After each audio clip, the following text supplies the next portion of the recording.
I'm Dr. Woody Myers. I am your Democratic candidate for governor of the great state of Indiana, my home state.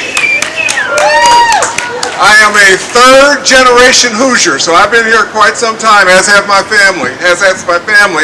And it's a pleasure to be out on this gorgeous day with you this afternoon. And we're here to talk about a very, very important topic, and it's a healthcare topic. And I know a little bit about healthcare since I am a physician by training. I trained in internal medicine and in critical care medicine. And I was also your Indiana State Health Commissioner way back when, back in the late 1980s and 90s with two different governors. So I have had an opportunity to travel the state, to talk with physicians, to talk with law enforcement about a whole variety of issues. And this is an issue that we're talking about today that has evolved substantially over the past decade and over the past several years especially. I wanted to make it very clear to you today that my position on this issue is that Indiana is ripe for change. It's time for us to make some substantial changes in how we think about the issues surrounding cannabis in our state. It's time for us to decriminalize simple possession, and it's time for us to take the next step forward, and that's to legalize cannabis for medical uses in our state. That is the step that I think we are now ready as a state to take, and we should take. There's been an evolution of thinking in my profession in healthcare. We have seen a number of reports, some in the literature, some anecdotal, but a number of reports that have told us that there are substantial benefits to both THC and CBD. And we now are ready, in my view, as a country, to take new steps forward to make those substances appropriately available for the patients and the people who need them. We have taken some steps as a nation and as a state with CBD, but they're not complete steps. They're incomplete steps. And there's confusion in our state. There's confusion in the public's eyes. There's confusion in the medical profession. There's confusion in the legal profession as to what is what, which one is which, what can you do, what can't you do.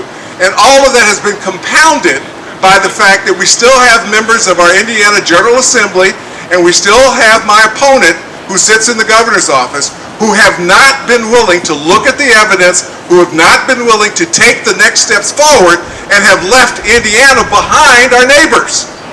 We have made progress in most of the states that surround us. It's time for Indiana to make distinct progress as well.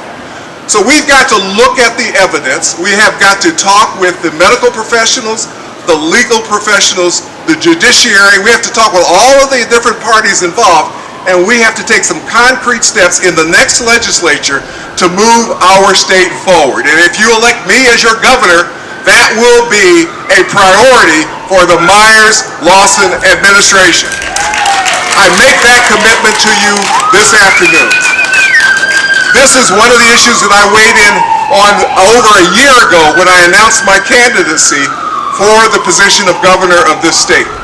Because it's an important issue. We have many, many young people especially that have been jailed and incarcerated for situations in which in other states they would have been paying taxes. They would have been freed. They would have been taking steps to help their families with the products involved. Yet, in our state, we haven't made the progress that we need in order to make these products more available agriculturally, more available medicinally, and more available to the public at large by giving them the information that they need in order to understand some of the benefits associated. One of the things that I'm very glad about is that we're now finally seeing some progress at the federal level with respect to the research that needs to be done to convince a lot of my colleagues that indeed the properties that we think we're seeing in many of our patients are indeed scientifically provable. And that information is forthcoming. We're seeing more and more of it in the literature all the time. How do I know? Because I'm trying my best to keep up with it. As each month, new articles come out and we learn more.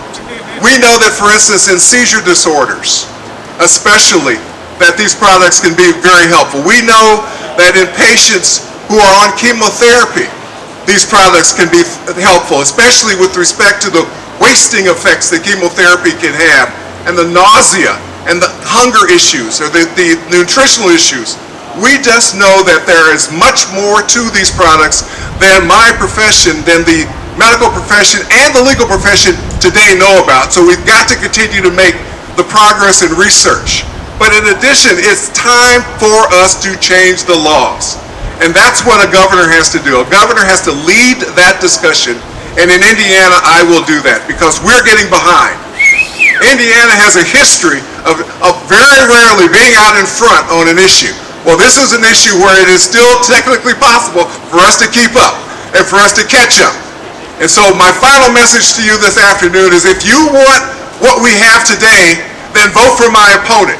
If you want us to stay in the backwoods on this issue, vote for my opponent. But if you want us to move forward, I am your guy. Thank you very much. Appreciate the opportunity to be with you this afternoon. Thank you.